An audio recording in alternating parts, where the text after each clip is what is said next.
Hello everyone, welcome to our YouTube channel Jyoti Shikshalaya. तो आज हम करेंगे बेसिस एंड डायमेंशंस के बारे में। ठीक है, क्या होती हैं बेसिस और डायमेंशन, हम कैसे फाइंड आउट करते हैं। तो चलिए शुरू करते हैं हमारी आज की क्लास। देखिए, basis and dimension of a vector space क्या होता है। We study linear span, spanning set and linear dependence of vectors. तो हमने क्या स्टडी करा है अभी, लीनियर स्पैन के बारे में पढ़ा है, स्पैनिंग सेट क्या होता है, लीनियर डिपेंडेंस क्या होता है और linearly independence of a vector क्या होते हैं। तो यूजिंग दिस, इन सब का यूज़ करके we will define basis and dimension. तो इन सब का यूज़ करके हम क्या करते हैं, बेसिस और डायमेंशन फाइंड आउट करते हैं फॉर ए वेक्टर स्पेस। ठीक है, तो बेसिस की डेफिनेशन क्या कहती है, let V be a vector space and S is a subset of V. S हमारे पास क्या है, वी का सबसेट है, और वी हमारे पास क्या है, एक वेक्टर स्पेस है। Then S is said to be a basis of V F if vector of S are linearly independent. तो बेसिस की सबसे पहली कंडीशन क्या होती है कि जो हमारे पास वेक्टर्स हैं वो कैसे होने चाहिए, लीनियरली इंडिपेंडेंट होने चाहिए, सबसे पहली बात। दूसरी बात, एस स्पेंस वी। स्पेंस का मतलब क्या है कि एस जो के पास जितने भी वेक्टर हैं वो वी के वेक्टर्स को क्या करना चाहिए, लीनियर कॉम्बिनेशन में लिखा जाना चाहिए। ठीक है, L S is equal to V, linear span. ठीक है, पता है ना, एस के वेक्टर्स को हम वी के वेक्टर्स के लीनियर कॉम्बिनेशन में लिख दें तो वो हमारा क्या बन जाएगा, बेसिस बन जाएगा। ये दो कंडीशन अगर सेटिस्फाई हो रही हैं तो वो हमारा क्या होता है, बेसिस होता है। तो S is called a basis for a vector space V if every V belongs to V can be expressed as a unique linear combination of vector of S. तो यही बात मैंने आपको बताई है। सेकंड पॉइंट हमारा क्या कहना चाहता है। ठीक है, note the let the vector space V F have two basis with M and N elements then M is equal to N. अगर किसी वेक्टर के पास हमारे दो बेसिस हैं, एम और एन एलिमेंट्स है उसके पास, तो वहाँ पर हमारे पास क्या रहेगा, एम और एन क्या रहेंगे, दोनों बराबर रहेंगे। ये बात आपको याद रखनी है, ये एक रिजल्ट है। ठीक है, आ गया समझ में। चलिए next, the number of element in A basis is called the dimension of vector. तो बेसिस में जो नंबर ऑफ एलिमेंट्स होते हैं वो हमारे पास क्या होती हैं, डायमेंशन होती है। डायमेंशन का मतलब बेसिस के एलिमेंट। ठीक है, सीधी सीधी बात है, डायमेंशन का मतलब होता है बेसिस के element. If B is equal to U one U two U N is the basis of V F then dimension of V is equal to N. तो बी हमारे पास क्या है, U one U two U N क्या है, basis है। Basis के अंदर कितने एलिमेंट है, टोटल एन एलिमेंट है। तो कितनी डायमेंशन होगी इसकी, हमारे पास एन डायमेंशन हो गई है। If N is finite then V F is called finite dimensional. अगर एन इनफाइनाइट है तो हमारे पास क्या रहेगा, इनफाइनाइट डायमेंशनल रहेगी। ठीक है, तो फाइनाइट डायमेंशनल वेक्टर स्पेस भी बोलते हैं जिसकी डायमेंशन एन है, या फिर एन डायमेंशनल वेक्टर स्पेस भी हम बोलते हैं, otherwise is called infinite dimensional vector space. ठीक है, नेक्स्ट हमारे पास क्या कहता है, note first result from above it is clear that to span a V F of dimension N we need exactly N vectors linearly independent. किसी भी set जो स्पैनिंग सेट है वी एफ का जिसकी डायमेंशन एन है, तो इसका मतलब हमारे पास एग्जैक्टली एन वेक्टर हैं जो कि कैसे हैं, लीनियरली इंडिपेंडेंट है। आई बात समझ में। डायमेंशन का मतलब यही है कि वो बेसिस अगर है तो उसकी डायमेंशन हम बता सकते हैं, और बेसिस का मतलब इंडिपेंडेंट सेट और लीनियर कॉम्बिनेशन में लिखा जाता है वो एस के। ठीक है, तो ये जो भी एन वेक्टर है वो कैसे रहेंगे, हमारे लीनियरली इंडिपेंडेंट रहेंगे अगर डायमेंशन हमारी एन है तो। सेकंड क्या कहता है, let dimension of V is equal to N. अगर हमारे पास वी डायमेंशन है, वी की डायमेंशन एन है, then N is set consisting N plus one vector is always linearly dependent. अगर किसी वेक्टर की डायमेंशन हमारे पास क्या हो जाती है, एन हो जाती है, यानी कि एन हो गई, अब उसने क्या बोला, उसमें एक ज़्यादा है तो एन प्लस वन हो गया, तो अब वो एक ज़्यादा जो वेक्टर आएगा वो जरूरी नहीं है वो लीनियरली इंडिपेंडेंट रहेगा, वो हमेशा क्या रहेगा, लीनियरली डिपेंडेंट ही रहेगा। ठीक है, अगर एन हमारे पास डायमेंशन है तो जो एक एक्स्ट्रा वेक्टर आएगा वो हमेशा उस सेट को क्या बना देगा, लीनियरली डिपेंडेंट, यानी कि डिपेंडेंट बना देगा। And consisting less than N vector can't span V. और एन से छोटे वेक्टर जो एन से छोटे होंगे, लेस देन एन है, वो स्पैन नहीं कर सकेंगे, वी को स्पैन नहीं करेंगे। ठीक है, आगे अगर एन से छोटे वेक्टर कंटेन हो रहे हैं ना तो वो वी को स्पैन नहीं करेंगे, ये बात लिख रखी है। कंसिस्ट अगर कंसिस्ट करते हैं मतलब है उसके अंदर। ठीक है, अगर डायमेंशन एन है तो इसका मतलब एन प्लस वन वेक्टर अगर हम उसमें एक एक्स्ट्रा ऐड कर दे तो वो डिपेंडेंट बन जाएगा, और उससे छोटा कर दे तो वो स्पैनिंग सेट नहीं बनेगा। तो या तो एग्जैक्टली एन होनी चाहिए, अगर एन प्लस वन है तो डिपेंडेंट है, अगर एग्जैक्टली एन डायमेंशन है तो इसका मतलब लीनियरली इंडिपेंडेंट है, एन वैक्टर्स जो हैं वहाँ पर। ठीक है, N elements. Next example of standard basis के एग्जाम्पल हैं यहाँ पर कुछ। आर एन स्टैंडर्ड बेसिस सबको पता है, E one E two E N first place पे वन, ई टू में सेकंड प्लेस पे वन, ई एन पे एनथ प्लेस पे वन, बाकी सारी एंट्रीज जीरो। और बेसिस ऑफ जो स्टैंडर्ड बेसिस होते हैं आर एन की, उनकी डायमेंशन कितनी होती है, एन ही होती है। ठीक है, डायमेंशन ऑफ आर एन का मतलब आर क्रॉस आर कितनी टाइम है, एन टाइम्स, यानी कि एन एलिमेंट्स हैं यहाँ पर। ठीक है, एन टपल्स हैं। नेक्स्ट हमारे पास मैट्रिक्स की बात हो रही है, एम क्रॉस एन मैट्रिक्स है हमारे पास। तो बी हमारे पास M11 क्या बनेगा 1 0 0 0 0 इस टाइप से। M12 पे फर्स्ट रो सेकंड कॉलम, 2 1 पे सेकंड रो फर्स्ट कॉलम, ऐसे हमारे ये डिफाइन होते हैं इसके बेसिस। ठीक है, तो डायमेंशन क्या होती है किसी मैट्रिक्स की MN। ठीक है, क्या होती है उसके ऑर्डर की मल्टीप्लाई ये होती है। और डायमेंशन मैट्रिक्स के बेसिस हमारे ये इस तरीके से हम इसको डिफाइन करते हैं। एग्जाम्पल 2 क्रॉस 3 की मैट्रिक्स है तो उसके बेसिस हमारे पास क्या रहेंगे, यहाँ पे जो 1 है बाकी एंट्रीज 0, फिर सेकंड पे 1 बाकी 0, थर्ड पे 1 बाकी 0, तो ऐसे ये मूव होते रहेंगे। तो इसकी बेसिस टोटल कितने बन जाएंगे 3 2 जा 6, तो 1 2 3 4 5 और 6। ठीक है, तो बेसिस कितने हो गए इसके 6 हो गए हैं। पोलिनोमियल की जो डायमेंशन होती है Pn(x) होता है ना, तो इसकी कितनी डिग्री हो गई n डिग्री होती है। तो स्टार्टिंग में कहाँ से शुरू होता है x की पावर 0 फिर 1 2 ऐसे, तो टोटल कितने एलिमेंट हो गए n+1 हो गए। तो डायमेंशन ऑफ पोलिनोमियल क्या होती है n+1। अगर P3x है तो इसकी डायमेंशन हमारे पास कितनी होगी, इसकी डायमेंशन होगी डायमेंशन ऑफ P3x कितनी हो जाएगी 4 हो जाएगी, क्योंकि इसके बेसिस में कितने एलिमेंट आएंगे 4 एलिमेंट, 1 x x स्क्वायर और x क्यूब, इस टाइप से 1 2 3 और 4 एलिमेंट। ठीक है, आ गया। और simple D of dimension of px, खाली पोलिनोमियल की डायमेंशन पूछी है तो वो क्या होती है इन्फिनिटी होती है। ठीक है, अगर डिग्री नहीं गिवन है तो वो क्या होती है उसकी इन्फिनिटी हमारे पास होती है। ठीक है, चलिए नेक्स्ट थ्योरम।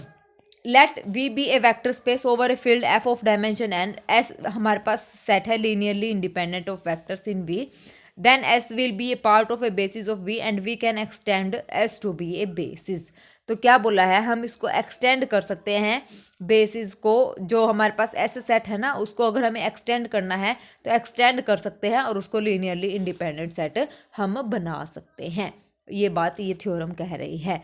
अब देखिए example, let V is equal to R4 का मतलब 4 टपल्स हैं यहाँ पर, यानी कि 4 एलिमेंट है। तो स्टैंडर्ड ये हमारे पास गिवन है एस सेट जो है। Then check S is linearly independent और डिपेंडेंट, तो इसको लीनियरली इंडिपेंडेंट और डिपेंडेंट चेक करना है। तो if S is linearly independent then extend S to a basis. अगर ये लीनियरली इंडिपेंडेंट है तो इसको हम एक्सटेंड कर सकते हैं। तो सबसे पहले हम क्या चेक करेंगे, इसको मैट्रिक्स फॉर्म में लिखेंगे। ये रो फॉर्म है, ठीक है, रो स्पेस फॉर्म है, कल हमने सीखी थी, तो इसको ऐसे लिखेंगे, फिर सेकंड और फिर थर्ड ऐसे लिख दिया, फिर इसको रिड्यूस कर दिया। तो कितनी आई हैं इसमें 1 2 3 नॉन जीरो रोज है, तो इसका मतलब क्या हो जाएगा लीनियरली इंडिपेंडेंट हो जाएगा। ठीक है, अगर समझ में, तो क्या हो जाएगा ये लीनियरली इंडिपेंडेंट हमारे पास बन जाएगा। So we can not do receive a pivot for fourth position पर हमें पीवोट रिसीव नहीं हुआ है।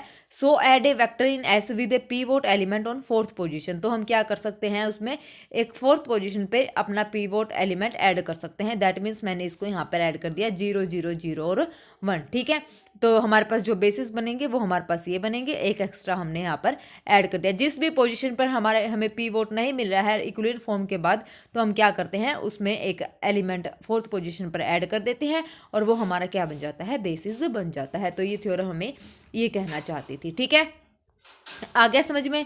चलिए नेक्स्ट हमारे पास क्या है, डायमेंशन ऑफ ए सब space of a vector space. Vector space के सब स्पेस की डायमेंशन क्या होती है। वी हमारे पास एक वेक्टर स्पेस है जिसकी डायमेंशन हमारे पास कितनी है n है। ठीक है, डायमेंशन कितनी है हमारे पास n है। तो एंड डब्ल्यू बी ए सब स्पेस ऑफ वी एफ, और डब्ल्यू हमारे पास क्या है वी एफ का सब स्पेस है। तो जो सब स्पेस की डायमेंशन होती है वो क्या होती है less than equal to n, या तो n के बराबर होगी या तो n के इक्वल होगी या लेस देन n होगी, n से छोटी रहेगी किसकी सब स्पेस की डायमेंशन। ठीक है, तो नोट अगर dimension of subspace is equal to n है तो इसका मतलब w और v बराबर है, यानी कि सब स्पेस और जो हमारा वेक्टर स्पेस है वो दोनों क्या है बराबर है, तभी हमारी सब स्पेस की डायमेंशन n होगी, अदरवाइज n से क्या रहेगी छोटी रहेगी। एग्जाम्पल के लिए P3x हमने लिया है एक वेक्टर स्पेस जिसकी polynomial of degree less than और इक्वल टू 3 है। ठीक है, लेस देन और इक्वल टू क्या है 3 है। पोलिनोमियल ऑफ डिग्री इसका मतलब तो यही है 3 या 3 से छोटी है। लेकिन जो इसकी डायमेंशन में कितने एलिमेंट आएंगे 1 x स्क्वायर और x क्यूब, टोटल कितने एलिमेंट है 1 2 3 4। Number of element in a basis is called dimension. ये बात याद रखना, नंबर ऑफ एलिमेंट हमें बताने हैं। तो टोटल कितने एलिमेंट है 4 हैं। तो डायमेंशन ऑफ P3x कितनी हो गई हमारे पास 3 + 1 यानी कि 4 हो गई इसकी। और इसका मतलब क्या है कि ये जो डिग्री बनेगी वो लेस देन इक्वल टू 3 या 3 से हम छोटी बना सकते हैं। ठीक है, तो सिमिलर सिमिलरली जो W इज इक्वल टू इसके जो सब स्पेसिस हैं P0, P1x, P2x, P3x are सब स्पेसिस ऑफ P3x, तो P0x की डिग्री हमारे पास कितनी हो जाएगी 1, P1 की 2, P2 की 3 और P3 की कितनी है 4। तो इसमें इसका मतलब है P0x का अंदर सारे कॉन्स्टेंट पॉलिनोमियल, इसका मतलब है all linear polynomial plus constant all quadratic linear and constant polynomial, यानी कि 1x और x स्क्वायर P2 का मतलब, ठीक है, क्वाड्रेटिक है, लीनियर है और कांस्टेंट है। ये बात यहाँ पर ये हो रही है। तो यहाँ से हमारा एक फॉर्मूला अराइज हो गया, dimension of P N X कितनी हो गई, यहाँ से हो गई n प्लस में 1, ठीक है, कितनी हो गई n प्लस में 1। आ गया समझ में। चलिए नेक्स्ट हमारे पास क्या है, the row space of a 20x50 matrix. हमारे पास रो स्पेस है जिसमें 20x50 की मैट्रिक्स है, ए हैज़ अ डायमेंशन 13 हमारे पास मैट्रिक्स ए की डायमेंशन है। What is the dimension of the space of A solution, solution space हमारे पास होता है कर्नल, कर्नल मतलब नलिटी की बात हो रही है, नलिटी ऑफ ए की हमारी बात हो रही है, तो ये हमें बताना है। तो रैंक नलिटी थ्योरम क्या कहती है, रैंक प्लस में nullity is equal to column space, ठीक है, column space, number of column space या होता है हमारे पास। तो रैंक यहाँ पर कितना है 13 है, नलिटी हमें निकालनी है, कॉलम स्पेस कितना है 50 है, तो नलिटी कितना होगा 50 माइनस 30 यानी कि 37। फोर्थ ऑप्शन हमारा यहाँ पर क्या हो जाएगा, करेक्ट हो जाएगा। रैंक प्लस नलिटी हमेशा किसके इक्वल होती है, कॉलम स्पेस के इक्वल होती है, ठीक है। ये m क्रॉस n की मैट्रिक्स है ना, m क्रॉस n की मैट्रिक्स, तो rank plus nullity theorem rank plus में nullity is equal to n होता है, ठीक है। ये बातें आपने याद रखनी है, ये फ्रोबिनियस इनइक्वालिटी हमारे पास होती है, ठीक। रैंक प्लस नलिटी थ्योरम होती है वो दूसरी होती है फ्रोबिनियस वाली, वो rank of A B type कुछ होती है, ठीक है। आ गया, तो फोर्थ ऑप्शन यहाँ पर इसका क्या रहेगा, करेक्ट हमारा रहेगा। नेक्स्ट हमारे पास है A be m cross n matrix with rank r. A हमारे पास मैट्रिक्स है जिसकी रैंक हमारे पास कितनी है, यहाँ पर आर है, रैंक कितनी है आर है। If the linear system A x is equal to B has a solution for each B belongs to R M, अगर इसके पास सॉल्यूशन है तो हमारे पास क्या रहेगा, एम और आर बराबर रहेंगे। अब सॉल्यूशन के लिए अभी हमने कुछ पीछे 2-3 क्लास पहले रिजल्ट पढ़ा था, अगर A x is equal to b है और उसके पास सॉल्यूशन है तो क्या कौन कौन से सॉल्यूशन होंगे A x is equal to b के पास, कैसे कैसे सॉल्यूशन होंगे, याद है आपको, जब हमारे पास rank of A is equal to rank of A augmented matrix b आ जाए, ठीक है, तो कौन सा सॉल्यूशन हो जाएगा, यूनिक सॉल्यूशन। और अगर लेस देन हमारे पास क्या आ जाए, एम आ जाए, less than rank of this less than n आ जाए, तो हमारे पास क्या आ जाएंगे, इनफाइनाइट सॉल्यूशन, और दोनों नॉट इक्वल आए तो नो सॉल्यूशन। अब इसके पास सॉल्यूशन है तो इसका मतलब rank of A is equal to rank of augmented matrix B, तो फर्स्ट यहाँ पर हमारा रिजल्ट ट्रू हो जाएगा, ठीक है। The column space of A is a proper subspace of R M, नहीं ये बात कोई जरूरी नहीं है। The null space of A is a non trivial, non trivial यहाँ पर नहीं होगा, अगर M is equal to N है तो हम नहीं कह सकते कि वो नॉन ट्रिवियल होगा, नॉन ट्रिवियल का मतलब यहाँ पर क्या था, नो सॉल्यूशन, तो थर्ड भी गलत है क्योंकि इसके पास तो सॉल्यूशन है। अगर m greater than equal to n है तो इंप्लाई करेगा m is equal to n, ये ऑब्वियस रिजल्ट है, फोर्थ यहाँ पर ट्रू रहेगा। तो फर्स्ट और फोर्थ हमारा यहाँ पर क्या रहेंगे, ट्रू रहेंगे, ठीक है।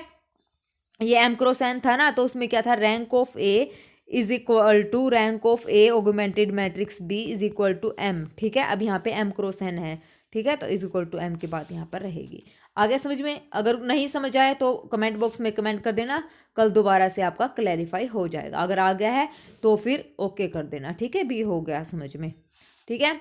और फीडबैक भी जरूर दिया कीजिए अगर आपको मेरी क्लासेस अच्छी लगती है तो, ठीक है। और लाइक शेयर सब्सक्राइब भी ज़रूर करें। देखिए अब नेक्स्ट हमारे पास क्या कहता है, basis dimension and A matrices relation. तो बेसिस डायमेंशन और मैट्रिक्स में क्या रिलेशन होता है, we can calculate basis and dimension with the help of a matrix. Let MR be a M cross N matrix. The rows of M are the vector in Rn and row space of M is a subspace of Rn. Similar process can be applied in column and column space will be a subspace of Rm, ठीक है। अब देखिए क्या कहते हैं, यहाँ पे कुछ नहीं है, जो इम्पोर्टेंट बात है वो मैं आपको यहाँ पर बता रही हूँ, नोट में ये सारी बात लिखी है। तो rank of M is the number of non zero rows. Rank of M का मतलब हमारे पास क्या है, नंबर ऑफ नॉन जीरोज हैं। While the dimension of row space, और रो स्पेस की जो डायमेंशन है उसका मतलब क्या है, number of linearly independent rows, number of linearly independent rows. तो यहाँ से इसका मतलब क्या कंक्लूजन निकला कि डायमेंशन ऑफ रो स्पेस की जो डायमेंशन होगी वो हमारे क्या रहेगी, रैंक ऑफ एम, यानी कि number of non zero rows. ठीक है, नंबर ऑफ नॉन जीरो रोज वो हमारी क्या होती है, डायमेंशन ऑफ रो स्पेस होती हैं।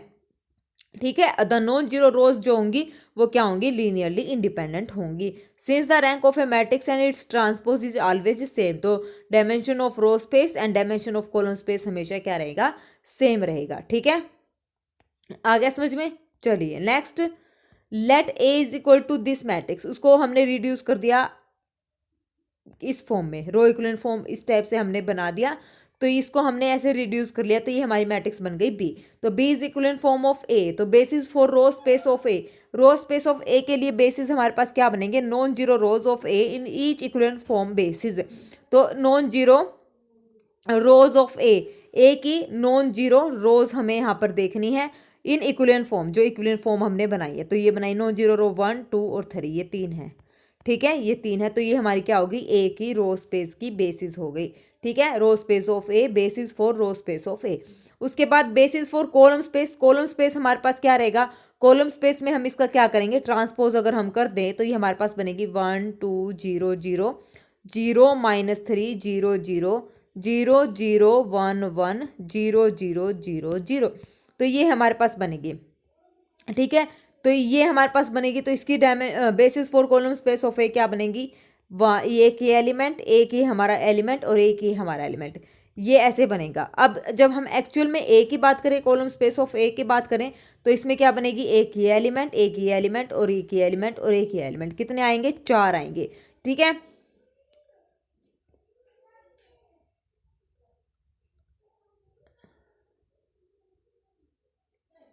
चार आएंगे। तो अब यहाँ से देखिए, अब ये और ये दोनों क्या है, सेम है, तो इनको हम एक ही कंसीडर यहाँ पर करेंगे। तो देखो ये लिख दिया, फर्स्ट कॉलम हमने लिख दिया, सेकंड कॉलम हमने लिख दिया और ये थर्ड कॉलम लिख दिया, फोर्थ हमारा सेम है तो इसको लिखने की जरूरत नहीं है।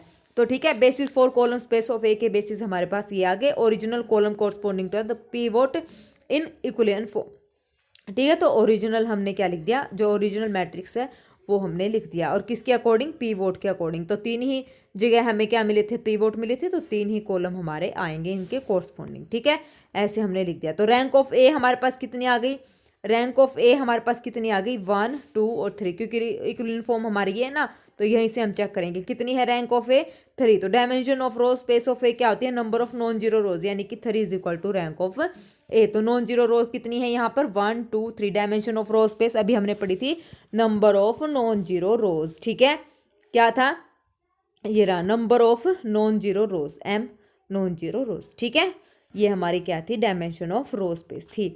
आ गया समझ में।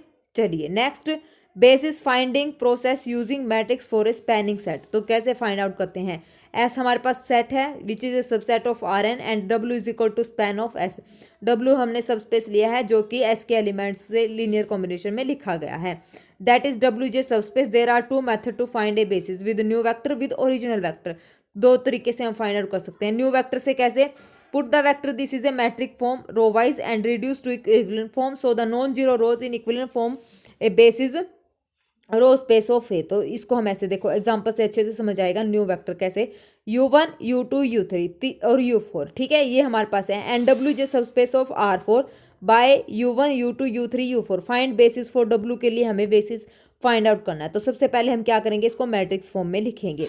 लिख दिया हमने u1 u2 u3 और u4, ये लिख दिए चारों एलिमेंट।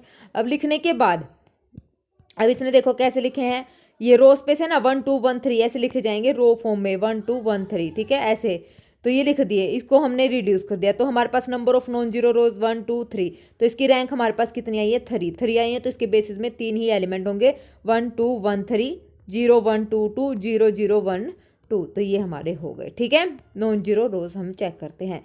अब ओरिजिनल वेक्टर से कैसे, put the vector in column of A. Column of A में पुट करेंगे इसको। सबसे पहले जो हमारे पास ये u1 u2 u3 गिवन था ना, u1 हमारे पास क्या गिवन था, ये था 1 2 1 और 3। तो इसको हम सबसे पहले कॉलम फॉर्म में करेंगे, यानी कि ऐसे 1 2 1 3 लिखेंगे। ठीक है, इसको हमने ऐसे लिख दिए सारे एलिमेंट। इसमें U1 आया है, इसमें U2, इसमें U3, इसमें U4। Reduce it to equivalent form में इसको हमने रिड्यूस कर दिया। ठीक बात है। Select the vector corresponding to the pivot position, तो हमने सिलेक्ट कर लिए नॉन जीरो रोज 1 2 और 3। तो U4 is a linear combination of U1 U2 U3। अब जो U4 है उसको हमने लीनियर कॉम्बिनेशन में लिख दिया, किसके? U1 U2 और U3 के। U4 हमारे पास क्या है? 0 0 0 है, ये है U4 हमारे पास, ये है U4, क्योंकि कॉलम्स उसमें लिखा ना। तो U4 हमारे पास क्या है? 3 2 0 0, और इसको हमने लिखा है U1 U2 और U3 के लीनियर कॉम्बिनेशन में। कैसे? 1 2 3। तो इसका मतलब इनको मैंने ऐड करा है, 0 1 2 ऐड, यहाँ पे है 1 और 2, हमें चाहिए 2, और यहाँ पे 0 और 1।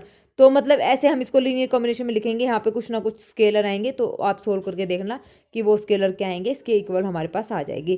कहने का मतलब U4 को मैं इनके लीनियर कॉम्बिनेशन में लिख पा रही हूँ, U1 U2 U3 को। तो ये इसका मतलब ये क्या हो जाएंगे हमारे पास? U4 is a linear combination of this and U1 U2 U3 are कैसे? Linearly independent. तो बेसिस ऑफ W हमारे पास क्या बन जाएंगे? 1 2 1 3। ठीक है, 1 3 3 5 और 1 4 6, क्योंकि U1 U2 U3 कौन से हैं? ये U1 है, ये U2 है, ये U3 है। ठीक है, vector corresponding to first second and third pivot position. तो इनके कोरस्पॉन्डिंग जो वेक्टर्स हैं वो ये हैं। ठीक है, आगे समझ में कैसे हम लिख सकते हैं? ओके, चलिए next, application to homogeneous system of equation. Homogeneous system of equation की एप्लीकेशन क्या कहती है? Let A x is equal to 0 with rank of A is R. A X हमारे पास 0 है, और ये है होमोजीनियस की बात हो रही है। ठीक है, और रैंक ऑफ ए हमारे पास कितनी है? आर है। And A is m cross n matrix. A हमारे पास क्या है? एम क्रॉस एन की मैट्रिक्स है। We know W is equal to this is a subspace of R n. ये हमारा क्या है? सबस्पेस है आर एन का। रैंक ऑफ ए हमारे पास आर है, and there are n variables. तो इसका मतलब कितने वेरिएबल हैं? एन वेरिएबल है। रैंक ऑफ ए आर है, फ्री वेरिएबल क्या हो जाएंगे? एन माइनस आर हो जाएंगे। ऐसा हम पढ़ के आ चुके हैं। तो फ्री वेरिएबल हमारे इस टाइप के होंगे, यानी कि नॉन जीरो, जो नॉन जीरो एलिमेंट आएंगे रो के। ठीक है, नॉन जीरो रोज होंगी जो। Let V J is a solution obtaining by giving value 1 to xij and rest of the variable equal to 0 will be linearly independent. तो डायमेंशन ऑफ डब्ल्यू हमारे पास क्या आ जाएगी? N minus R. सीधा सीधा बात है, ये है कि जो होमोजीनियस सिस्टम है उसकी डायमेंशन कितनी होती है? ए एक्स इज इक्वल टू 0 की तो होती है, उसके सबस्पेस की डायमेंशन एन माइनस आर होती है। ठीक है, आ गया समझ में? नेक्स्ट हमारा जो टॉपिक रहेगा वो रहेगा sum and direct sum of a vector space. ये छोटा सा टॉपिक है, इसको हम कल कवर करेंगे। आज हमने कंप्लीट बेसिस एंड डायमेंशन के बारे में पढ़ लिया है बहुत अच्छे से। तो सारी अच्छे से तैयारी कीजिए। कोई भी दिक्कत रहेगी किसी भी चीज़ में, कोई भी टॉपिक में, कोई भी क्वेश्चन में, तो कमेंट बॉक्स में कमेंट करके आप पूछ सकते हैं। तो चलिए आज के लिए फिर बस इतना ही रखते हैं। बाकी मेरी वीडियोस अच्छी लगती हैं तो प्लीज़ लाइक शेयर सब्सक्राइब भी ज़रूर करें। Thank you very much, have a nice day.